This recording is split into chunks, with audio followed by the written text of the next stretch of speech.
मेरा भी ये अनुभव है कि हम ज़रूरत से ज़्यादा खाते हैं। इतनी इतनी आवश्यकता नहीं है शरीर को खाने की जितना हम खाते हैं। 3-4 गुना ज़्यादा खाते हैं हम, क्योंकि सुख समृद्धि बढ़ गई है, अधिक हो गई, लोग खाना अधिक है। हाँ, ऐसे बहुत से लोग हैं जो बिना खाए रहते हैं। भौतिक नियम टूटते रहते हैं, कि चित्त का नियम नहीं टूटता। अब आप बोलेंगे कैसे संभव है, उनके पास आई कहाँ से, वो शक्ति कहाँ से आई, ऊर्जा कहाँ से आई जीवित रहने की। हम कहते हैं उसको सूक्ष्म ऊर्जा, कुंडलिनी ऊर्जा, देवी की ऊर्जा। और मैं कह रहा था कि सभी का एक अनुभव है जो सभी को हुआ होगा, वो है काम ऊर्जा। काम वासना के दौरान आपको न खाने की न पीने की किसी की भी चिंता नहीं होती, और आपके शरीर पर बुरा प्रभाव नहीं होता। वो ऐसा देखा गया है कि उसका प्रभाव और अच्छा हो जाता है, शरीर और अच्छा हो जाता है, स्वस्थ हो जाता है, उसमें चमकने लगता है, एक तरह की उसमें दीप्त हो जाता है। ये उनके साथ होता है जो प्रेम में है, प्रेम में पड़ गए हैं, या नई नई शादी जिनकी हुई है, जिनकी काम वासना पूर्ति होने लगी है। उनको खाने से कोई मतलब नहीं है। उनको 2-3 दिन खाना नहीं मिले, थोड़ा सा ही खाते रहे, कुछ आते जाते ऐसे ही उनका काम चल जाता है, लेकिन शरीर पर कोई प्रभाव नहीं पड़ता, बुरा प्रभाव नहीं पड़ता, और अच्छा हो जाता है उनका शरीर, चमकने लगता है। और अगर उनके चेहरे पर बुढ़ापा दिखने लगे, या फिर ऐसा लगने लगे कि उनकी आयु बढ़ रही है, वो कम घटने लगती है, घट जाती है उनकी आयु। ये कैसी ऊर्जा है इसको हम कहते हैं तंत्र मार्ग में काम ऊर्जा। जिसकी जितनी अधिक होगी उसकी आयु उतनी कम दिखेगी, और उसका शरीर उतना स्वस्थ होगा। इसलिए तंत्र मार्ग में तांत्रिक इसके पीछे होता है। अब आप रहस्य, बाकी चीज़ें आप समझ गए होंगे।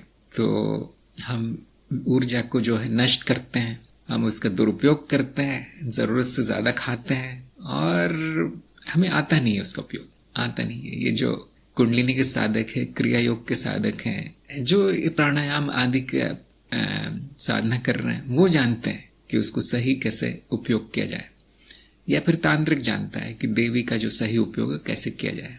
इसको हम कहते हैं देवी। देवी हर रूप में प्रकट है, देवी ही शक्ति है। तो हाँ, बीमारियां भी खाने से ही होती है, उल्टा सीधा खाने, अधिक खाने से होती है, मैंने देखा है। हमको स्वाद की आवश्यकता है, मतलब ये एक तरह की ज़रूरत है कि हमें स्वाद बदलने की आवश्यकता होती है। एक ही चीज़ नहीं खा सकता व्यक्ति। अगर आप एक ही चीज़ खिलाते रहे उस व्यक्ति को, तो वो फिर बीमार हो जाएगा। तरह तरह की चीज़ें खाने की हमें आवश्यकता होती है, लेकिन अधिक खाने की नहीं होती। जिनका वज़न बहुत कम है वो तो बीमार होंगे ही, जिनका वज़न बहुत अधिक है उनका भी बुढ़ापा बहुत बुरा जाने वाला है। वो जल्दी उनकी आयु बढ़ जाती है, जल्दी बूढ़े हो जाते हैं, जल्दी बीमारियां आ जाती हैं उनके शरीर में। क्यों? वो उन्होंने खाने को ही जीवन बना लिया, दिन भर खाते ही रहते हैं। खाने से ही सारा जीवन है, खाने से ही जीवन जो है नष्ट भी हो सकता है, उसका नाश भी खाने से ही होता है। सबको यही सुझाव है कि आप जो मन में आए खाइए, जो आपको पसंद है खाइए, लेकिन अधिक नहीं, अधिक नहीं। स्वाद के लिए, स्वाद बदलने के लिए खाना ज़रूरी है, नहीं तो कोई जीवन में रस नहीं रह जाएगा। हम यहाँ 2-3 चीज़ इच्छाएं पूरी करनी आए हैं, उसमें से एक खाना है, तो खाने के कारण ही हमारा जीवन है, नहीं तो यहाँ जन्म लेने की कोई ज़रूरत नहीं थी। हम खाने से हमें ऊर्जा नहीं मिलती, खाने से हमारी इच्छा पूरी होती है। इस बात पे बहुत कम लोगों को विश्वास होगा, लेकिन जैसे कि मैंने कहा, केवल एक उदाहरण काफ़ी है मान्यता तोड़ने के लिए, है ना। एक उदाहरण काफ़ी है। जैसे हम विज्ञान में कहते हैं कि सारे कौवे अगर काले हैं, तो ये नियम बनाया जा सकता है कि सारे कौवे काले होते हैं, लेकिन आपको एक ही कौवा देखना है जो सफ़ेद है, वो नियम टूट जाता है। सारे कौवे सफ़ेद नहीं होंगे कभी, आपको एक ही देखना है, वो नियम टूट जाएगा। तो इसी तरह से आपको एक ही अनुभव होना चाहिए जीवन में कि आज मैंने दिन भर से कुछ खाया नहीं, लेकिन ऊर्जा में कोई कमी नहीं हुई। सत्संग का प्रभाव है, या कुछ और प्रेम का प्रभाव है, काम वासना का प्रभाव है, जो भी है, वहां पर नियम टूट जाता है कि खाने से जीवन चलता है। खाने से नहीं चलता। खाना हमारी इच्छा पूर्ति के लिए एक तरीका है। तो सभी ने देखा होगा कि जो जानवर अधिक समय तक जीवित होते हैं, उनका खाना भी बहुत कम होता है, बहुत थोड़ा सा होता है, और उनकी सांस भी बहुत कम चलती है, हृदय गति भी बहुत चलती है, और शांत होते हैं। वो अधिक कर्म करते हुए नहीं दिखाई देते, भागते दौड़ते नहीं दिखाई देते। जैसे कछुआ है, उसकी सबसे कम होती है हृदय गति और श्वास, और उसकी जो आयु है 300 साल होती है। कछुए छोटा सा प्राणी है, सरल सा। क्यों है? भोजन को महत्व नहीं दिया, सांस को महत्व नहीं दिया। बाकी जो है वो नाद रचना है। उन नाद रचनाओं को बने रहने के लिए कोई ऊर्जा नहीं चाहिए। उल्टा देखा जाता है कि यदि अधिक ऊर्जा दे दी गई तो नाद रचना बिखर जाती है, सभी को पता होगा, ये नष्ट हो जाती है। जबकि आप जमा के रखें किसी चीज को बर्फ में, फ्रिज में, वो नष्ट नहीं होता, क्योंकि ऊर्जा निकाल ली गई उसमें से। जितनी ऊर्जा आप निकालेंगे उतनी देर चलेगा वो, उतनी देर चलती है रचना। उल्टा है नियम, जो लोग सोचते हैं उसका उल्टा है। लोग सोचते हैं बहुत अधिक कार्य करूं, जिम में जाऊं, ये जाऊं, बहुत अधिक खाना खाऊं तो मैं स्वस्थ हो जाऊंगा। उल्टा है, उल्टा। कम खाइए, आराम कीजिए, शांति से रहिए, श्वास की गति कम रखिए, चित्त वृत्ति कम रखिए। ये जो सारा चलता रहता कचरा दिमाग में दिन भर, बंद कर दीजिए। वो आपका स्वास्थ्य सुधरेगा, आपकी आयु बढ़ेगी, आपकी सुंदरता बढ़ेगी, शरीर में आकर्षण बढ़ेगा, बुद्धि बढ़ेगी। खाने से बुद्धि कम होती है। जितना आप खाएंगे आप देखेंगे सारी ऊर्जा पचन में जा रही है, बुद्धि में नहीं, दिमाग में नहीं जाती। सारा खून जो है उसमें चला जाता है। और अधिक खाने की जितनी बुराई की जाए कम है, विष है खाना। तो हम यहाँ पर आए हैं अपनी इच्छा पूर्ति के लिए, तरह तरह की स्वाद लेने के लिए आए हैं। हम खाने के नहीं आए, स्वाद लेने के लिए आए हैं। ये बात बहुत कम लोगों को पता है। और किसका स्वाद सबसे अच्छा है? जो आपने अपने हाथों से बनाया है, तब आपकी इच्छा पूरी होगी। दूसरों के हाथों से बना हुआ खाएंगे थोड़ी बहुत पूरी होगी, लेकिन अपने हाथों का बना हुआ खाएंगे तो संपूर्ण इच्छा पूरी हो जाती है। कभी कभी बनाते बनाते ही समाप्त हो जाती है इच्छा। आज पकोड़े खाने का मन हो रहा है, आप देखेंगे तलते तलते ही वो इच्छा समाप्त हो गई। उसकी जो गंध है उसी से आपकी संतुष्टि हो गई, खाने की सुगंध से। अब आप एक दो खाएंगे, बोलेंगे हो गया मेरा। तो इस तरह से मैं भी ये सारे नियम उपयोग करता हूँ। आप सबको भी धीरे धीरे अंदाजा होने लगेगा, क्योंकि ज्ञान मार्ग में हम इतना यम नियम नहीं पालते हैं। लेकिन जिनकी रुचि है वो शरीर शुद्धि का वीडियो देख लीजिए, शरीर शुद्धि, उसमें ये सब बातें बताई गई हैं। सामान्य सरल भोजन बनाए खाइए अपने हाथों का। साधारण भोजन का ये मतलब नहीं कि स्वादहीन होना चाहिए, उसे स्वादिष्ट बनाइए। उसकी मात्रा कम कर दीजिए। कितनी कम, वो आपको प्रयोग से जाना जा सकता है। अगर आपने बहुत कम कर दी तुरंत, तो आप हॉस्पिटल पहुंच जाएंगे, है ना, क्योंकि उसको आदत लग गई है शरीर को। तो अचानक कुछ भी नहीं करना चाहिए शरीर के मामले में। कई महीनों या कई सालों के अंतराल में ये होना चाहिए शारीरिक परिवर्तन। तो मैंने अपने ऊपर काफ़ी प्रयोग किए हैं ऐसे, और मैंने देखा है कि एक मात्रा पे आप पहुँच कर वहाँ पर वो ऐसी मात्रा होगी जहाँ पर आपको सुख और शांति सबसे अधिक मिलेगी। खाने से संतुष्टि भी मिलेगी, सुख और शांति मिलेगी, शरीर भी अच्छा रहेगा, ना उसका वजन बढ़ेगा ना उसकी आयु बढ़ेगी। वो मात्रा सबसे अच्छी, वो आपको अपने प्रयोग कर करके ही पता चलेगा। अगर आप रोज एक ही भोजन खाते हैं तो उसका बुरा प्रभाव पड़ेगा आगे जाके, जिसको हम कहते हैं ना बैलेंस डाइट, संतुलित आहार। सब कुछ होना चाहिए उसमें, हरी सब्जियां, फल होने चाहिए और ये सब। और जो तामसिक चीजें वो पूरी तरह से हटा देनी है, जैसे मांस, अंडे, मदिरा, शराब, ड्रग्स और क्या, सिगरेट और दूध से बनी चीज खा सकते हैं, लेकिन दूध नहीं खाना चाहिए, पीना चाहिए। और भी जो चीजें जो आपको सुला दे गहरी नींद में, चेतना खराब कर दे आपकी पूरी, और बहुत ज्यादा जो पच नहीं सकता वैसा भी भोजन नहीं करना चाहिए। जैसे कुछ कंदमूल हैं जो पचाए नहीं जा सकते अच्छे से, तो वो भी नहीं खाना चाहिए। कुछ हरी सब्जियों में कुछ भी नहीं होता, वो भी नहीं खाना चाहिए, क्योंकि आपको बहुत ज्यादा खाना पड़ेगा, वो फिर प्रक्रिया है वो गड़बड़ा जाएंगी। संतुलित आहार। करीब 70 या 80% जनता है दूध पचा नहीं सकती, उनको पता नहीं है बात। केवल माँ का दूध ही पचता है, उसके बाद वो योग्यता समाप्त हो जाती है। बहुत कम है जो दूध को पचा सकते हैं। बाकी लोग से पीते हैं, क्योंकि बाकी सबने कहा है कि वो अच्छा है, सेहत के लिए पियो, लेकिन ठीक नहीं हो, अम्लीय है, मतलब एसिडिक है, नुकसान करता है दूध। दूध का दही बना लीजिए, दूध का बटर बना लीजिए, मक्खन बना लीजिए, घी भी ठीक है, लेकिन कच्चा दूध नहीं पीना चाहिए, उबाल के चाय में डाल के नहीं पीना चाहिए। बहुत कम कर लीजिए उसको। जो लोग रोज पीते हैं वो बिल्कुल बंद कर दीजिए उसको। अब आप देखेंगे आपकी सेहत अच्छी होने लगेगी, वजन कम होने लगेगा। जो शुद्ध दूध से जो बनी हुई चीजें, जैसे मिठाई या बर्फी या आइसक्रीम, पूरी तरह छोड़ देना है, पूरी तरह। तो कौन है जो दूध पचा सकते हैं? एक विशेष तरह की जाति है वो दूध पचा सकती है, बाकी नहीं। दूध में जो पशु का नाद है वो आ जाता है, पशुवृत्ति आ जाती है दूध के साथ, उसको शुद्ध करना पड़ता है दूध को। सिर्फ उबाल के पी लेंगे उसको तो पशु के गुण आ जाते हैं मनुष्य में, जैसे मांस खाने से पशु गुण आ जाते हैं, हिंसक हो जाता है व्यक्ति। हाँ, चाय बहुत बुरी चीज़ है। हमारे देश में चाय नहीं थी, कॉफ़ी नहीं थी। ये जो जिन्होंने भी आक्रमण किए हैं इस देश में, वो लोग लेके आए हैं। उनका प्रयोजन ये था कि ये गुलामों को जितनी चाय पिलाए उतना अधिक काम करते हैं। ये जो गुलाम है, जितनी चाय पिलाएंगे उतना ज़्यादा काम करते हैं। उन्होंने देखा ये अंग्रेजों ने।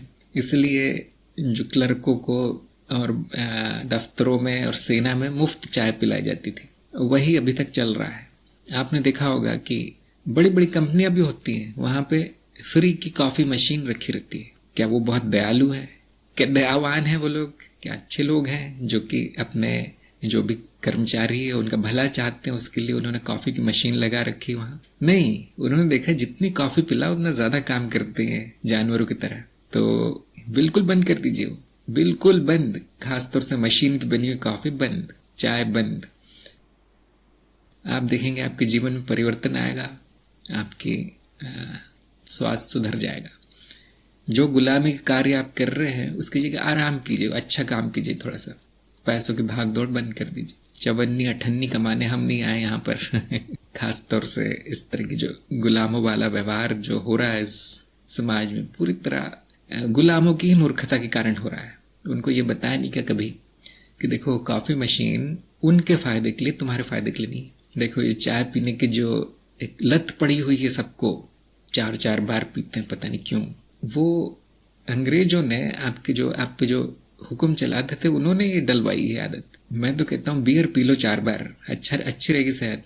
चाय मत पीना, खास तौर से उसमें अगर आपने दूध डाल दिया तो और शक्कर डाल दी तो वो जहर हो जाती चाय। चावल सबसे अच्छा आहार है। बासमती चावल घी या मक्खन में थोड़ा सा फ्राई करके उसमें कुछ सब्जियां डाल के, सबसे अच्छा आहार वो है शरीर के लिए। जो लोग दूसरे के हाथ का खाते हैं, बाहर का खाते हैं, उनके बीमार होने की संभावना अधिक होती है, क्योंकि उनकी मानसिक वृत्ति जो बना रहा है वो आपके शरीर में चली जाती है। और अगर उनके हाथों में गंदगी है, उनमें कोई रोग है, जैसे बाहर का खाना जो खाते हैं वो इतना साफ सफाई रहती नहीं है हमारे देश में। उसी बर्तन में लोग खाते हैं, वही चम्मच जो 100 लोगों ने अपने मुंह में डाला है, वही चम्मच आप होटल में जाके अपने मुंह में डालते हैं। और फिर शिकायत होती कि मेरी सेहत अच्छी नहीं रहती, मैं करोड़पति हूँ, मेरा खाना बहुत महंगा है, फिर भी डॉक्टर का बिल भी उतना ही है जितना होटल का है। इसके कारण मूर्खता है, अज्ञान है। छोटी सी बात भी नहीं पता लोगों को कि जो दूसरे की थाली में नहीं खाना है, दूसरे के चम्मच प्रयोग नहीं करना है। नहीं उन्हें उबले हुए पानी में डाला था, देखिए कुछ होता नहीं उससे। तो सभी को बीमारियां हैं, क्यों? सभी इस कीचड़ में फंसे हैं बीमारियों के। तो उनको तो जीवन जीने की कला अभी तक नहीं आई है मनुष्य को। जब मनुष्य को ये नहीं पता है कि कैसे खाना है, क्या खाना है, तो उसका जीवन तो नरकी हो जाएगा। जब इतनी चीज नहीं पता तो उनको बाकी चीजों की क्या उम्मीद की जा सकती है कि संबंध कैसे रखना है लोगों से, कार्य क्या करना है, कौन सा काम मनुष्य के लिए, कौन सा काम जानवरों का है, ये तक उनको नहीं पता। और फिर बुद्धि की तो बात ही छोड़ दो, बुद्धि की पर किसी को नहीं पता है कि बुद्धिमानी क्या होती है, तर्क क्या होता है, बहुत कम लोगों को पता है। तो मैंने देखा है अधिकतर मनुष्य पशु भी नहीं बन पाए अच्छे से। पशु का भी जीवन बहुत अच्छा होता है, उनको कम से कम ये पता है क्या खाना है क्या नहीं खाना। पशु पक्षियों के आगे ऐसा खाना डाल दो जो उनका नहीं है तो छूते भी नहीं, वो सूंघ कर चले जाते हैं। मनुष्य के सामने कुछ भी डाल दो, ये थाईलैंड का खाना है, ये जापान का खा लेते हैं। ये नहीं देखते कि उनके वो मनुष्य है, मनुष्य खाना खाना चाहिए मनुष्य को। तो अपना दिखावा करने के चक्कर में अपना कुछ विदेशी कंपनी खाना है, विदेशी अंग्रेजी में नाम लिखा है, अब तो पौष्टिक हो गई। नहीं, सबसे बड़ा जहर वही है। वो उनको आपकी सेहत से कोई मतलब नहीं, उनको आपके पैसों से मतलब है। आप जो लोग खाते हैं वो सीधे विदेश जाता है पैसा। जो पहले से ही अरबपति खरबपति है उनको आप पैसे दे रहे हैं, यहाँ पर सब भूखमरी में मर रहे हैं। उनकी बनाई हुई चीजें आप खाते नहीं, खरीदते नहीं। बहुत शर्म की बात है। पढ़े लिखे लोग अधिक करते हैं ऐसा, जो अपने आप को पढ़ा लिखा समझते हैं, तो वो उतने ही मूर्ख होते हैं जितनी उनकी पढ़ाई हुई है। और ये बात भी सही कि शुद्ध नहीं है, दूध में फेविकॉल डाल के बेचा जाता है। ये बहुत अजीब सी बात है कि पानी में फेविकॉल डाल के थोड़ा सा दूध डाल के तो स्वाद आ जाए उसमें, वो बेचा जाता है। और पता नहीं क्या क्या डाल के बेचा जाता है, मैं तो जानते नहीं। चर्बी से दूध बनाया जाता है, जो मरे हुए जानवर है चर्बी फेंक दी जाती है अक्सर उनको काट के, उसको दूध में परिवर्तित, क्योंकि दूध क्या है, चर्बी है एक तरह की जो पानी में घुल गई है। गाय के शरीर की चर्बी पानी में घुल जाए तो दूध हो जाती है, तो उसको उसका निर्माण भी किया जाता है, किया जा सकता है फैक्ट्री में रसायन डाल के, वो सब बेचा जा रहा है आपको पता भी नहीं है। जो आइसक्रीम है वो कितने दिन पहले बनी है कोई नहीं जानता, 6 महीने 10 महीने 1 साल, कोई नहीं जानता वो कब बना है। वो आप उसमें अपने पसीने खून पसीने की कमाई उसमें उड़ा के वो खाते हैं। कितनी विचित्र बात है, कितनी मूर्खता है इस समाज में। देखिए चावल में कुछ नहीं मिलाया जा सकता, गेहूं में कुछ नहीं मिलाया जा सकता, चने में सब्जी में कुछ नहीं मिलाया जा सकता, उसमें मिलावट नहीं हो सकती, उस फेविकॉल से नहीं बना सकते आप आलू को आलू ही रहेगा, अधिक से अधिक कीटनाशक होगा उसमें कोई इस तरह का, लेकिन धो के वो साफ हो जाता है, आलू पच जाता है आधे घंटे में। देखिए जैसे जैसे आयु बढ़ेगी आपको खाना कम करना है, बढ़ाना नहीं है। जब आपकी आयु कम होती है तो हर चीज पच जाएगी, यहाँ तक मांस भी पच जाएगा, मांस से भी आपको हानि नहीं होगी। लेकिन जैसे जैसे आयु बढ़ती कम करना है, चीजें कम होंगी, जो सरलता से पचती है वो खानी है, उस चीज को पकाने की भी जरूरत नहीं, तो सबसे अधिक पौष्टिक होगा, सबसे अधिक स्वास्थ्य के लिए अच्छा होगा। अगर सिर्फ उबाल दिया गया है बहुत फिर भी ठीक है, लेकिन उसको अगर आपको 5 घंटे तक कुछ करना पड़ता है, उसकी प्रक्रिया करनी पड़ती पूरी, थोड़ा गड़बड़ है फिर। इसलिए मैंने कहा है सीधा सरल खाना, स्वादिष्ट खाना, सरल पर जोर दिया जाता है। और भारत देश ऐसा देश है जहाँ पे खाने का बड़ा महत्व है सभी खाने में लगे यहाँ पर, और यहीं पर जो है खाना बनाने की कला सबसे अच्छी सबसे उन्नत जो है भारत देश में ही हुई है अभी तक। तो जो मसाले डाले जाते हो एक तरह के औषधियाँ आप कह सकते हो, जैसे हल्दी है आदि आदि हर खाने में पड़ती है, जीरा वीरा, ये आप सभी जानते होंगे पचन के लिए अच्छा होता है। तो हाँ, अगर आपको मसालों से समस्या आ रही तो कम कर दीजिए, बस लाल मिर्ची कीजिए, हरी मिर्ची खाइए, इस तरह से थोड़ा सुधार किया जा सकता है। अब बाहर का खाना इतना स्वादिष्ट क्यों होता है, क्योंकि बहुत मसाले होते हैं उसमें, बड़ी मेहनत से बनाया जाता है वो। लेकिन मैं ये नहीं कहता कि बिल्कुल बंद कर दीजिए, लेकिन कम कर दीजिए उसको, कम खाना है, कम मात्रा में स्वाद के लिए खाना है। मैं आपको एक चीज बताना चाहता हूँ, दुबले और आपकी शक्ति का कोई संबंध नहीं है। यदि आपके शरीर में शक्ति है, आपको थकावट नहीं होती, कोई बीमारी नहीं होती, तो दुबला रहना अच्छा है। आप देखिए छोटे बच्चे, उनका तो कोई बहुत अधिक वजन होता नहीं है, दुबले पतले होते हैं। वो जो दुबला पतला होता है वो उतना तेज भागता है, उतनी देर खेलता है, भाग कर पेड़ पर चढ़ जाता है, छत पर चढ़ जाता है, कूद जाता है। क्या वो स्वस्थ नहीं? बहुत स्वस्थ है। और अगर वही बच्चा मोटा है जो कि थोड़ा चल भी नहीं पाता, क्या उसे स्वस्थ कहेंगे? नहीं। स्वास्थ्य का सीधा संबंध शक्ति से है कि शरीर में शक्ति कितनी है। दुबला पतला है और शक्तिशाली है तो बहुत अच्छी बात है। यहाँ तो उल्टा है मामला कि लोग अपना वजन कम करने में लगे हैं। यदि आप पहले से आपका वजन कम है तो फिर तो आपको सौभाग्य है, वो तो वरदान है फिर तो आपके लिए। जो शरीर दुबला पतला होता है वो सुंदर दिखता है, जिसका वजन बढ़ गया वो कुरूप दिखता है, उसमें आकर्षण नहीं होता, खासतौर से स्त्रियों में। इसलिए बहुत सी शादियां जो है वो टूट जाती हैं, क्योंकि शारीरिक आकर्षण समाप्त हो जाता है, क्योंकि शरीर पर ध्यान देना ही बंद कर दिया है। अब तो शादी हो गई, अब तो पति कहीं छोड़ के जाएगा नहीं, वो तो छूट गया है, अब क्या जाएगा उसने आपको मन से ही त्याग दिया है, क्योंकि आपने अपने शरीर का दुरुपयोग किया खा खा के। स्वस्थ होना चाहिए, शक्ति होनी चाहिए शरीर में, हल्का फुल्का दुबला सा होना चाहिए शरीर। हाँ, अगर दुबला है और दुर्बलता है तो फिर आपको डॉक्टर के पास जाना चाहिए। जैसे आप स्वाद पर निर्भर हो गए, भोजन का नियंत्रण आप पर आ जाएगा। आपका नियंत्रण भोजन पर होना चाहिए, है ना? आपका नियंत्रण भोजन पर होना चाहिए, भोजन का आप पर नहीं होना चाहिए नियंत्रण। तो इसका एक बहुत अच्छा तरीका है खुद खाना बनाना।